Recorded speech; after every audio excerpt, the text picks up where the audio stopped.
Bad Brad Berkwitt Show is all about moving humanity forward and fighting for democracy. And remember, folks, every act of kindness is a little love we leave behind. Hey, folks, the man with the pinky ring and the New York thing. Forget about it. Bad Brad Berkwitt.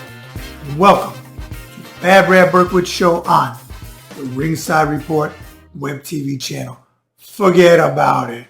Hey, folks, my return guest tonight is a political analyst, very sharp mind, fan favorite, and a pal of mine, the one and only Chai Komanduri. Forget about it. Got it. All right, well, what is it there? 2 hours behind me, so good afternoon to you. Chai, welcome back to the show, brother. Thank you. I'm glad to be back. Let's jump right into it. I have some talking points I'd like to get your thoughts on, and I know the viewers want to hear it as well. So let's start out like this.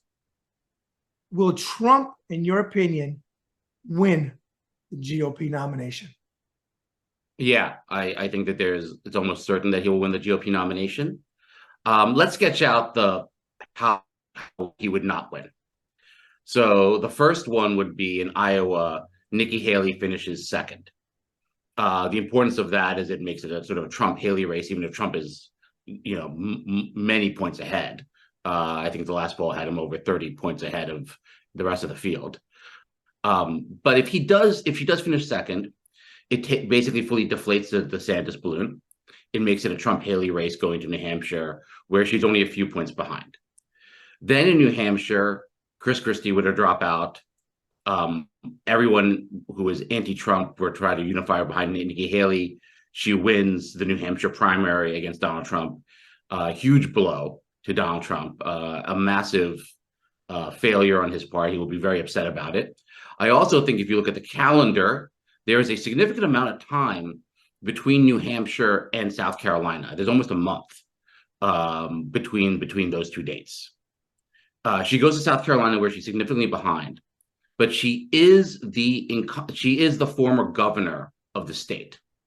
So that does give her kind of an in that state. Plus, you have a whole month where you build the narrative of Trump the loser. Trump is no longer inevitable. Trump is no longer the 600-pound gorilla in the room. That narrative, the Trump narrative, this idea that Trump is inevitable breaks. Trump probably goes crazy on it. He oversteps his bounds. He attacks Haley in ways that people view as very offensive. He also has these mounting criminal issues in the meantime that constantly are on the news. And then somehow at the end of February, she pulls off an upset and wins in South Carolina. At that point, you're talking about March 5th, which is Super Tuesday. Trump is way ahead in all these states. Virtually, I believe half of all the Republican delegates will be up that day on March 5th. And so Trump then has a national collapse that allows Haley to sort of begin to win delegates in states and make this a contested nomination. And then, he then further collapses. So that is all possible. Like what I've just sketched out is within the realm of possibility. Is it likely?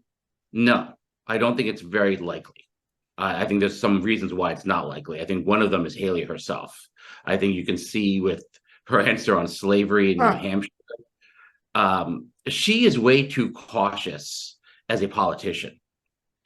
And you can't be that way against Trump. There's no cautious path for her to the GOP nomination against Donald Trump. You have to have some bravery. You have to have some courage that you show to voters. And she just doesn't have that. And, I just feel that as it gets crunch time, she's going to get more calculated and more scripted. And she's just not going to be able to close the door on Donald Trump the way she potentially could. I want to note something for the viewers that you didn't say in your scenario of Trump not winning. You didn't bring up any of the court cases. Right, correct. So the court case. So one thing that we know about the court cases is if Trump is indicted, he is able to spin the indictment to his favor. Yes. If Trump is facing a civil trial, like he is with the E. Jean Carroll rape case, like he is with Letitia James's case in New York on the tax fraud, that is not sufficient to really move the needle because he can still continue to spin a civil verdict. What really matters is a conviction in a criminal case, because if he's convicted in a criminal case, he is then sentenced. He is therefore not able to go on TV. He's therefore not able to go on Truth Social. He's therefore not able to do the sorts of things to move the narrative and change the message in the way that pleases him. That is why a criminal conviction, I think, is the most important thing in terms, it's kryptonite for Trump, because the sentencing, even if the sentence is a house arrest in Mar-a-Lago, it would basically not allow Trump access to the media, access to Truth Social, access to his followers and his fans the way that he needs. And it's kryptonite for Trump. So that's why, and we're not going to have a criminal conviction between now and the Republican primaries. Off the top of your head, you think if he were to be on house arrest, just say he was on house arrest and he could still run, even the mainstream media, okay, has been, in my mind, not covering Trump to the point where it'd be as detrimental as it should. You know, they keep doing these polls about President Biden and this and that, you know, the negative, the negative, the negative. But if he were on house arrest, I believe that even the mainstream media that we follow would go to Mar-a-Lago to cover him, because it still would equate to ratings and still would equate to advertising, which we know means money. Do you agree or do you not agree with that? Well, it depends on the conditions of the house arrest. Okay. You know, if the house arrest is a situation where he's allowed electronics and he's allowed to like do Skype and Zoom calls with the media, and he's allowed to, you know, tweet on Truth Social, you know, and he's allowed to go out and talk to the press that's at Mar-a-Lago, which I very much doubt that would be part of any house arrest. And what kind of house arrest is that? Right. A lot of times it is Donald Trump, and he gets away with everything. Well, you know, I mean, a lot of times in house arrests, you know, they take away your electronics.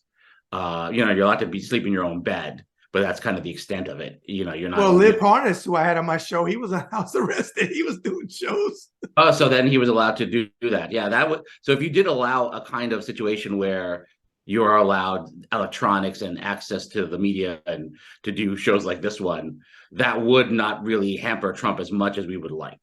Right. Okay.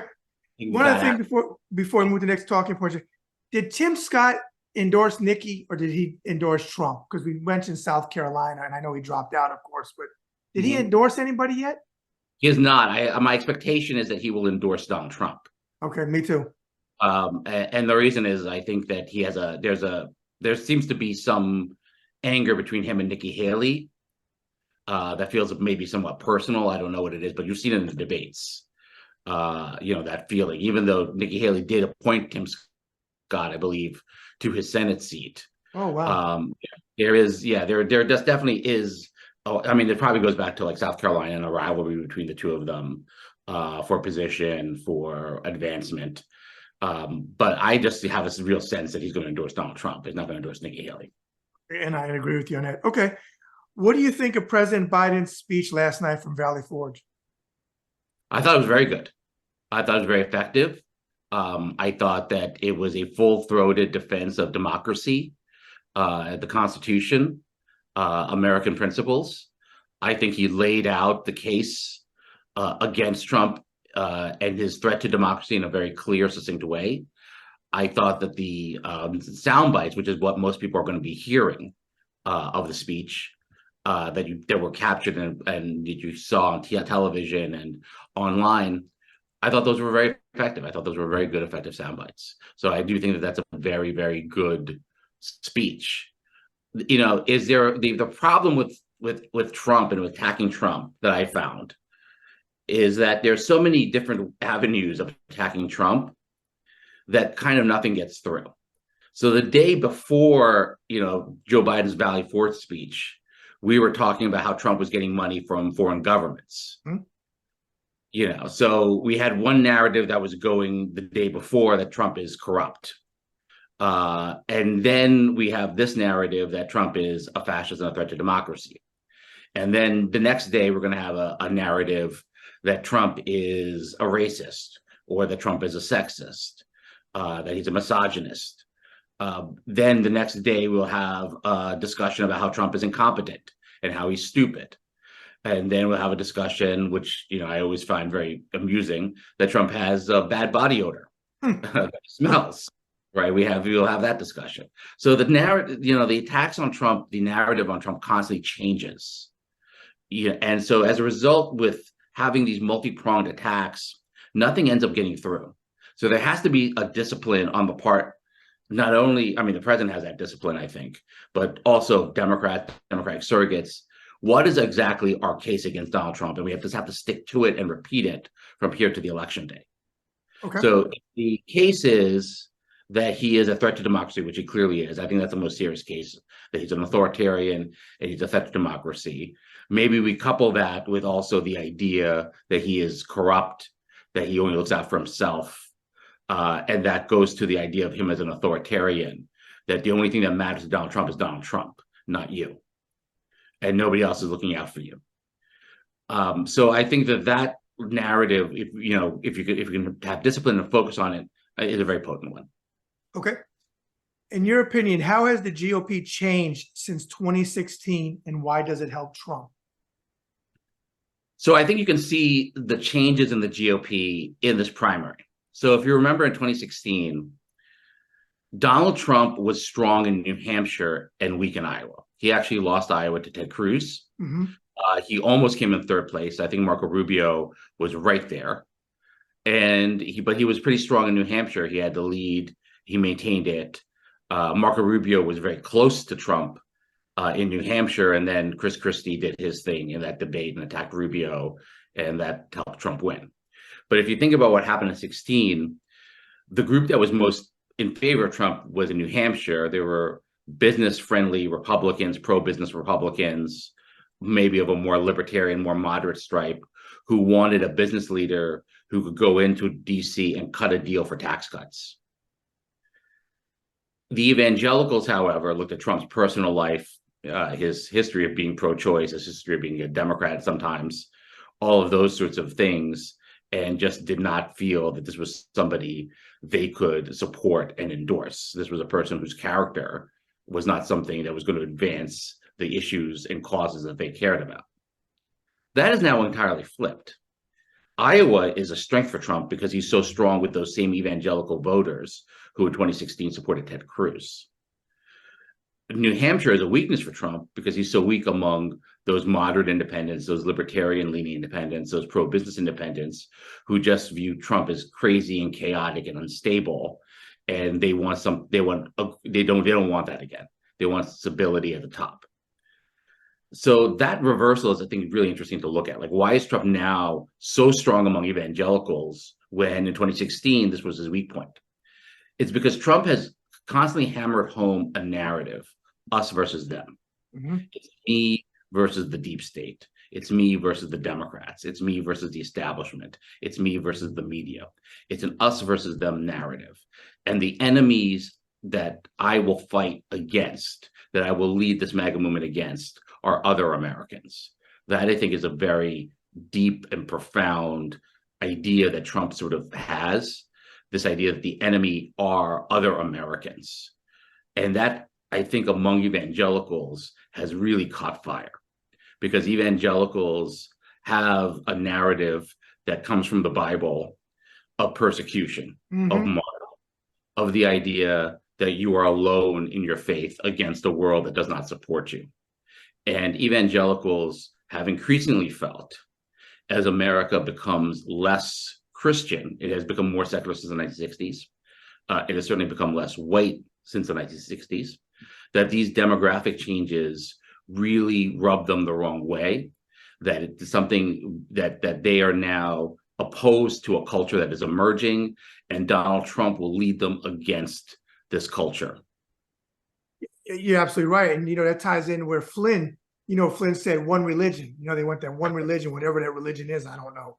But Flynn is pushing down. And as you just said about the base, they're eating this raw meat. I mean, they want to have one religion in this country, and Trump runs with that, with Flynn and all of these people. That's his group. So it ties in. I want to ask you something back to Haley for a minute.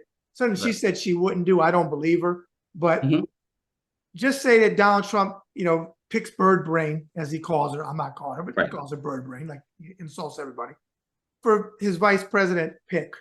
She says, I'm not running for second place, which I don't buy that, because they're all running for second place. I see none of them beating Trump. But do you think, in your politically astute mind, that she would take the VP slot? Yeah, I do. Yeah. I think that Nikki Haley, what matters to her is ambition. Yeah. What matters to her is getting ahead. She is a very ambitious person. It's sort of, for her, always the next rung on the ladder, more than anything else. So, back in the day in South Carolina, she was a very establishment, pro-business Republican. And then, when Trump emerged, she didn't think he was going to win, so she attacked him. She was very much sort of, a very different politician. Then Trump offered her the UN position. She took it. She became a loyal MAGA soldier. Then January 6th happened, and then she thought Trump was over. And so she spoke out against him, basically prematurely burying him. And it turned out he wasn't over.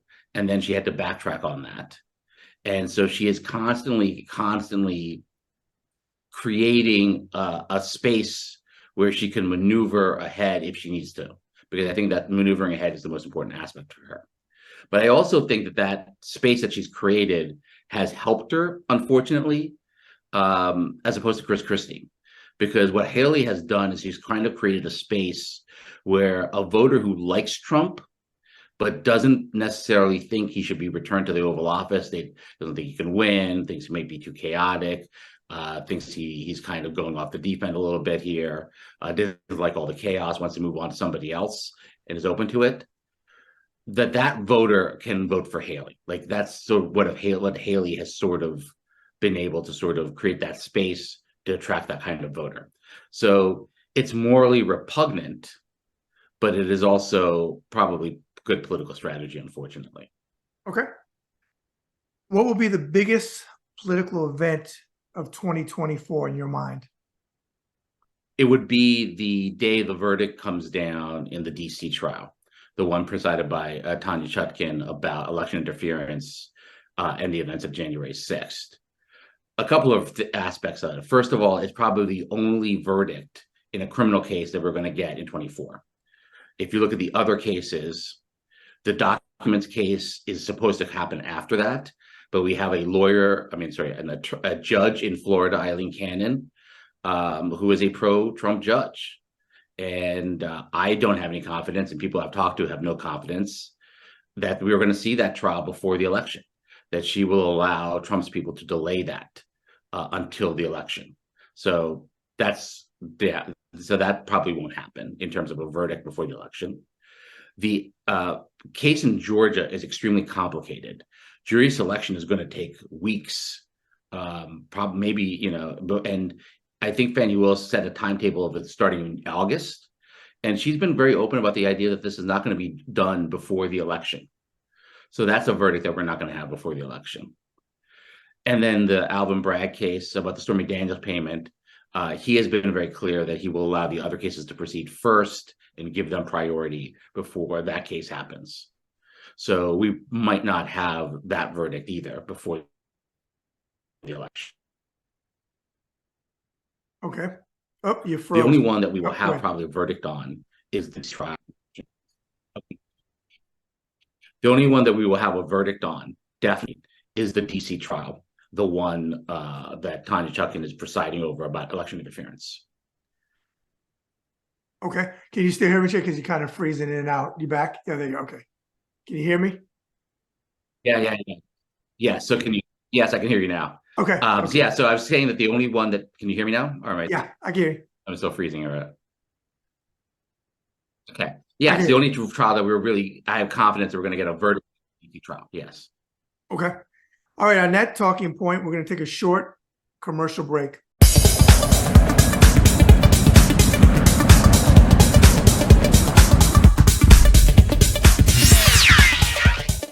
Hey folks, this is Bad Brad Berkwitt, the host of the Bad Brad Berkwitt Show on the Ringside Report web TV channel.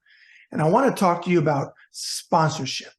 If you're interested in being a sponsor on the Bad Brad Berkwitt Show that features network guests and entertainers and people from all walks of life in business and other areas, reach out to me at ringsidereport2014 at gmail.com. Again, that's ringsidereport2014 at gmail.com. I'm finally in a position that I'm ready to take on sponsors. So, hey, reach out to me and let's get you on board.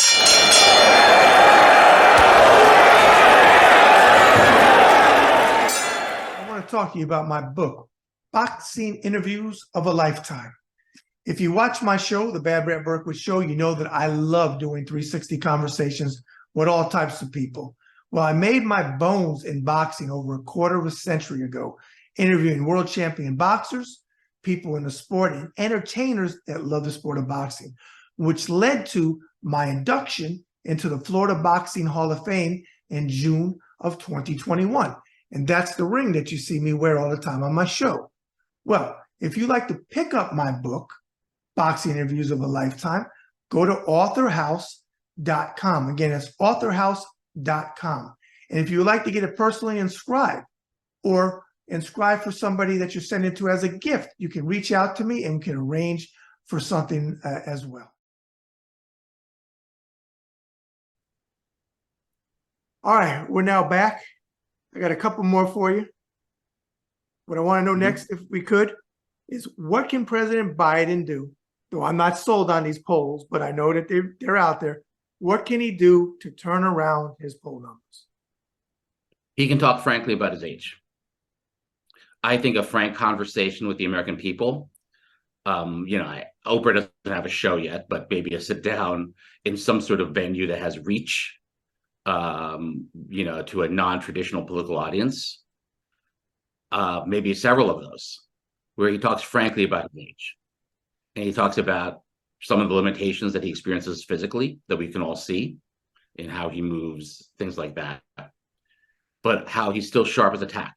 Mm-hmm. And how the age has given him wisdom. All the things he's seen in his life and experienced in his life has given him an insight into our time.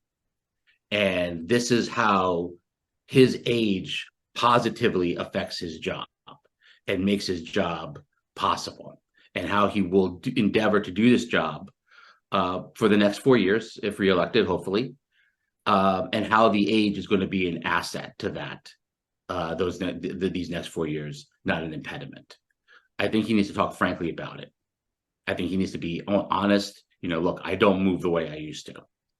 I'm no longer a 20-year-old man. I sure wish I was, but I am not. But I have a wisdom and experience that younger men lack. This is what I've seen in my life. And this is how my life and my experiences inform me in this time. And this is how I want to take the country forward. Okay. I think that discussion would be very helpful and useful for the American people. And I think he needs to do it a lot. And I think he needs to do it repeatedly. And I think he needs to do it in multiple venues. And I think he needs to be honest and assertive and clear about the fact that age is an asset. It is not an impediment. Okay. In all your years of covering politics, when you see a third-party candidate, I think, in my opinion, probably the best one that had the most effect was in '92 was Ross Perot. How detrimental, and I consider him a complete whack job and not a good person, Robert Kennedy Jr., nothing like his father, God rest his soul. How detrimental is Robert F. Kennedy? Because I know Cornel West is talking and some other people. The only one that's getting any steam to a certain extent is Robert F. Kennedy Jr. Now I think he's an independent. How detrimental is RFK Jr. to President Biden in the general? Well, I think when it comes to third parties, the thing to keep in mind is the third party candidacy that had the biggest influence on an election was not Ross Perot. Oh, okay. Exit polls in '92, the majority of Perot voters would have voted for Bill Clinton. And if Ross Perot was not in the race, even some of the exit polls that showed George Bush Sr. winning the Perot voters, the remainder of the Perot voters that supported Bill Clinton would have been enough to put Bill Clinton well over 50%. Okay. So Ross Perot did not affect the election outcome. He affected the ability of Bill Clinton to get 50% in that race. Okay. The person who really had an impact was Ralph Nader in 2000. Ralph Nader's presence in New Hampshire and in Florida swung both of those states to George W. Bush. It was a very small amount that he gathered in both of those states. But if the Nader voters had voted for Al Gore, which they probably would have in significant numbers, Gore would have become president in 2000. So Nader had the biggest impact. I would also add Jill Stein in 2016. Jill Stein's vote totals in Michigan, Pennsylvania, and Wisconsin were greater than the amount that Hillary lost those states by. So if she got on the ballot and those voters had voted for Hillary would have been president. We would never have been talking about Donald Trump. So what I think is a bigger threat. So Robert F. Kennedy Jr. has only made his first ballot, I believe, which is Utah. He doesn't appear to have the organization to get on multiple state ballots. The Green Party is on all 50 state ballots. I believe the Libertarian Party is also on all 50 state ballots. I think those two parties, those two parties are on all 50 ballots. I would worry about them a lot. I think that there is a difference in voting for a Green Party candidate who's on all the ballots than voting for somebody who is running in one state or another. I think if you're, say, like right now, let's say you're an anti-vax voter in Utah, and you want to vote for Robert F. Kennedy for whatever reason, you probably will choose the Libertarian candidate more likely than Robert F. Kennedy, because the Libertarian candidate is going to be on all 50 ballots. There's a sense it's a more serious effort and campaign. So that's one thing I would say about the third parties. I mean, I do worry about Robert Kennedy being on a ballot here or there. I do worry about Cornel West being on a ballot here or there. No Labels being on a ballot here or there. But my experience has been that it's the Green Party candidate, the Libertarian Party candidates who really take away from the major parties more than these candidacies that may be on a ballot here or there. Okay. And thank you for clearing up with Ross Perot, because that's been out there for a long time. And you set me straight there, the information. They've said for years that Ross Perot, but see, that's, again, that wasn't exactly what it was, but it's been going around for decades now. Ross Perot cost Bush the election, but you just said that wasn't the case. That's primarily Republicans who have sour grapes over the 92 election. Okay. I remember election 1992, and I remember George Will talking about this, how Ross Perot, cost Bill Clinton the chance to be a 50% president. Okay. And that, so that was, but Republicans have spun that very effectively since then.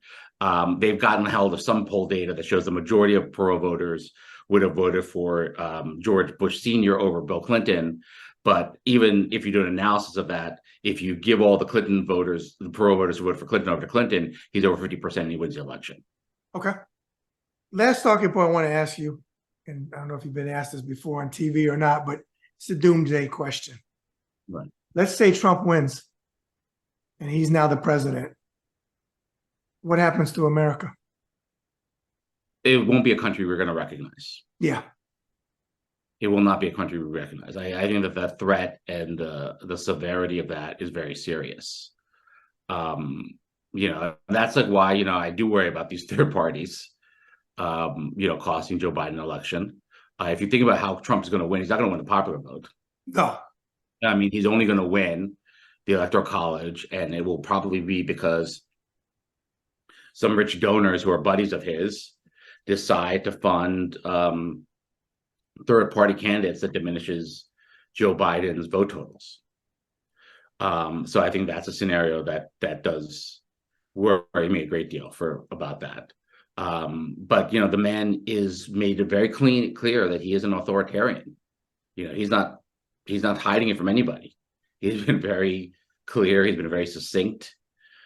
He has people who are talking to the media, like Kash Patel, about their plans Mm-hmm. for a second term and what they're going to do. There's just going to be massive chaos in this country.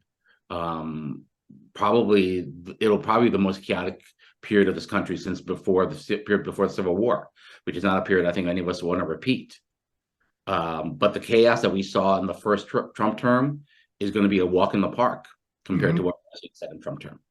And I'm glad, I want to piggyback off something you just said, because I tell my viewers this all the time, and people I talk to out in the community, they always get wrapped around, the MAGA rallies, and most of them are classless people there with just ignorant, the conspiracies, bullshit, and all that stuff that they spew. You just said something, I remind people of this, that his rich friend, the donors, that aren't always out there. They're not always, but they're behind the scenes because they wanted 3 conservative SCOTUSes and they got them, or they wanted the tax cuts that they got, but they don't want to be seen all the time with Donald Trump. They're not golfing with them. They're not at Mar-a-Lago. They're in his pocket because they want the things that, like you're talking about. Not everybody, a lot of people get wrapped around just the MAGA folks, and he thinks that's it. I'm not saying that those people don't donate to his coffers too, but the big money, and you know this much better than I do because it's your wheelhouse, are behind the scenes controlling him too. And I know that you probably know them way more than I do, but that's a point that I want to get across to the viewers, because they always get wrapped around, because you see the clips of all the MAGA rallies and the Q conspiracy crap and how they dress in the ridiculous outfits and all that. That's just a fraction of his group as far as the big money. Yeah, I mean, let me elaborate on that. If you think about it, the Republican donor base could have ended Donald Trump years ago, could have ended him.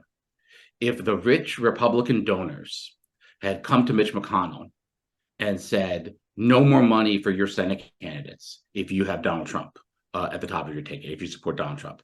If they had gone to Kevin McCarthy or Mike Johnson, who knows, who is in charge of the House nowadays, but if you gone to them and said, no more money for your House candidates as long as Donald Trump is on the top of the ticket, Trump would have gone away. Mm-hmm. The Republican Party would have no part of him. It's the Republican donor base that has actually supported and enabled Trump. And there's some important reasons for this. The first is that Trump understands the nature of transactions, and those rich Republican donors understand the nature of transactions. It's a transaction. Mm-hmm. We get tax cuts, and the way you get us the tax cuts is you get elected by giving red meat to this MAGA base. You create a cultural war, you do those sorts of things, and that's how we get tax cuts. So that's one aspect of it. The other aspect. Oh, you froze. Of it is, I believe a lot of these Republicans. Oh, can you hear me now? Yep, you froze for me. Go ahead. Okay. Yes, I think that these rich Republican donors, many of them actually like Trump. They like the stuff he says. They like the fantasy of being a white male, an older white male, particularly a rich older white male, and just letting loose and telling people what you think of them, and not having it with any of this newfangled ways of thinking among the younger people. I think that aspect of it is really important to understand. There was a piece in the New Yorker in 2012 called "Billionaires Against Obama," and it was all about the very peculiar anger that billionaire donors political donors had towards Barack Obama, how they couldn't stand him, how much he angered them. Right, his very presence angered them, and how they funded super PACs and other things against him. And if you think about that, Donald Trump is the opposite of that. He basically is a figure of admiration, I think, for a lot of rich Republican donors, which is appalling. I mean, the things that he says about women, I call him, I pull no punches. He's a racist, misogynist, pig. Yeah. They wouldn't be cool with that if you said that to their mother or their daughter or their sister. But Trump gets a pass for all of it. All of it. They could have documented proof about Epstein and him, and it doesn't matter. Nothing matters to this group. It's appalling. Yeah, if you read about the rise of fascism in the 20s and 30s, and I hesitate to make some of these comparisons, but the Italian industrialists were very big into Mussolini, and the German industrialists were very big into Adolf Hitler and the Nazis, because what they felt was that what the fascists were doing was they were giving the workers this culture war, this sense of identity, and that could help save them from the possibility of strong labor unions and socialism and maybe even communism. That was a big factor, that how much the industrialists, the big rich people, sort of supported fascist politics historically, because they believed, and there's some evidence for this, if you give workers culture war politics, they're going to stop worrying about organizing for their rights and organizing for higher wages and benefits. In a way, culture war politics becomes kind of an opiate of the people, that it's something that kind of dulls their desires to rebel. And you basically then have a workforce that is working and supporting a regime that is providing the rich people what they want, which is lower taxes, lower regulations, favorable policies, things like that. Now, you said you start off hesitant, and you made very valid points. I'm gonna, and I'm not saying you're gonna agree with me, but I'm gonna say it. I'm not hesitant. I think that Donald Trump is equivalent to Adolf Hitler. I believe that if he had the opportunity to march people like us that are against him and anybody else that's against him into a gas chamber, he'd be more than thrilled to do it.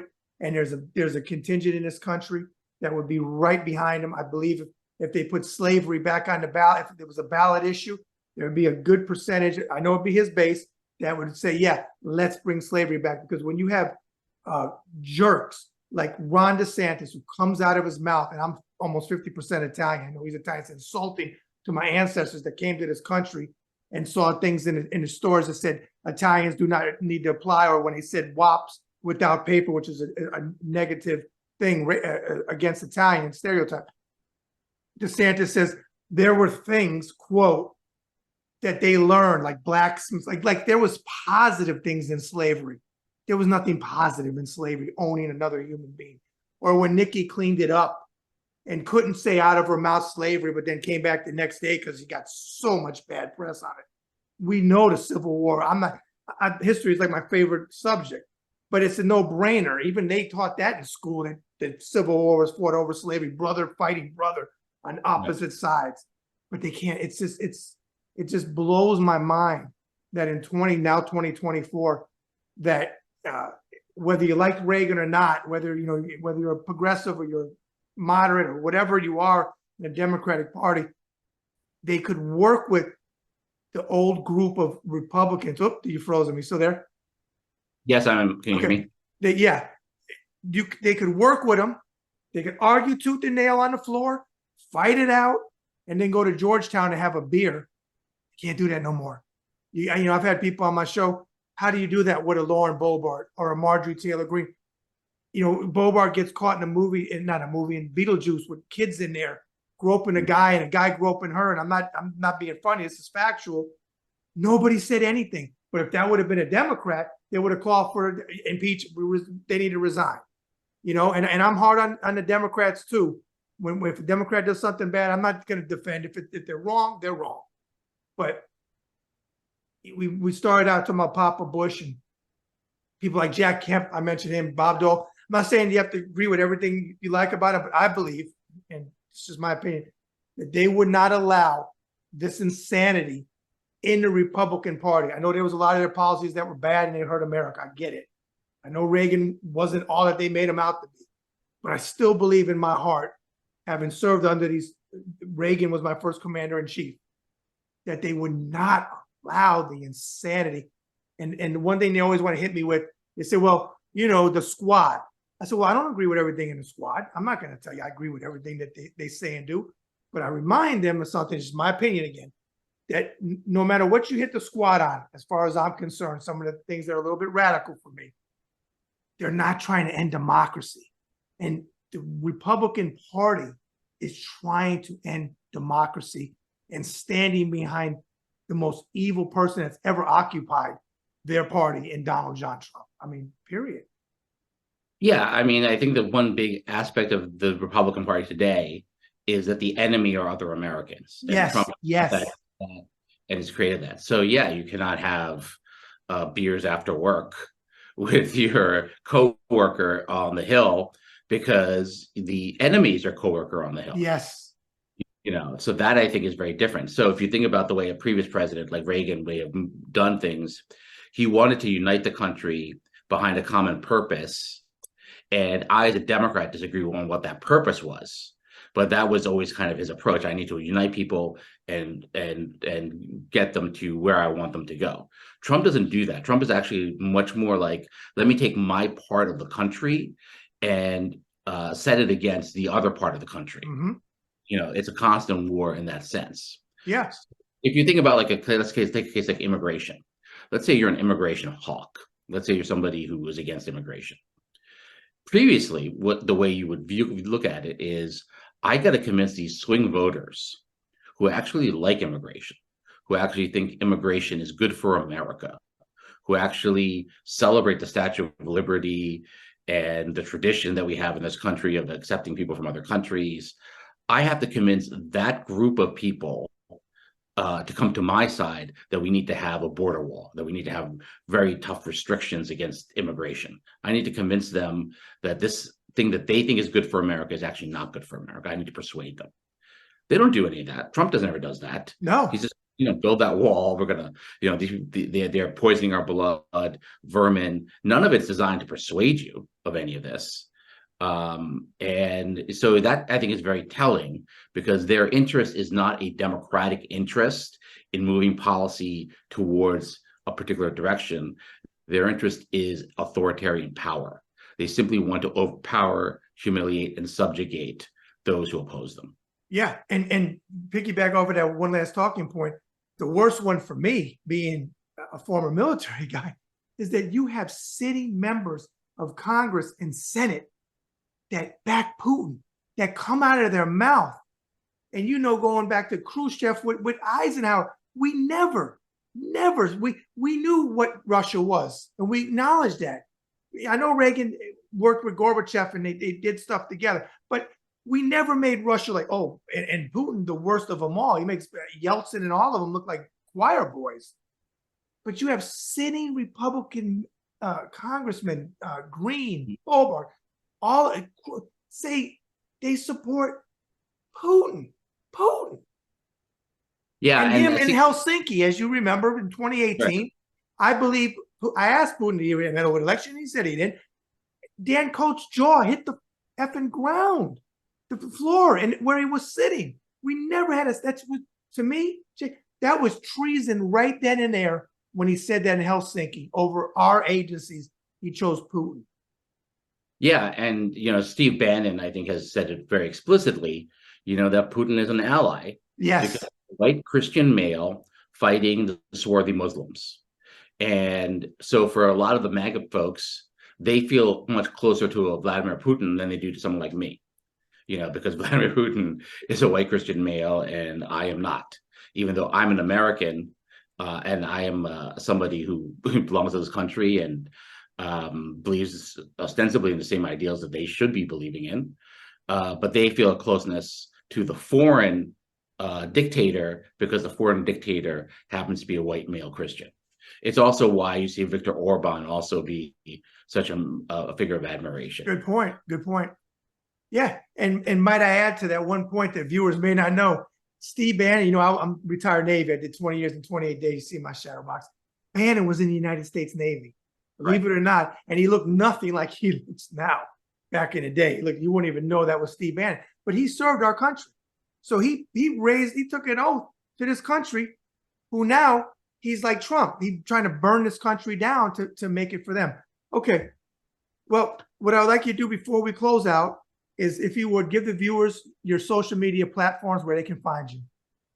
Yeah, I'm at Chai Komanduri on Twitter, Instagram, and Threads. So I'm on all those three platforms. I don't know how long I'll be on Twitter. I have no idea. But I'm definitely on Instagram and Threads as well. So you should definitely follow me there. Okay. Well, Jay, it's always great talking to you. You know what? I have to close out like this. What's the most recent Marx Brothers movie you watched or rewatched? So I watched Duck Soup recently. Okay. I think I watched it about a month and a half ago. And it was directed by Leo McCarey. Mm-hmm. And Jean Renoir, the great French filmmaker, said of all directors, only Leo McCarey understood people. And I think that that's a very profound comment about, if you want to make somebody laugh, and Leo McCarey and the Marx Brothers definitely did, you have to understand somebody in a very deep way to make them laugh. And that's something I thought about in that movie. It's also an interesting political satire.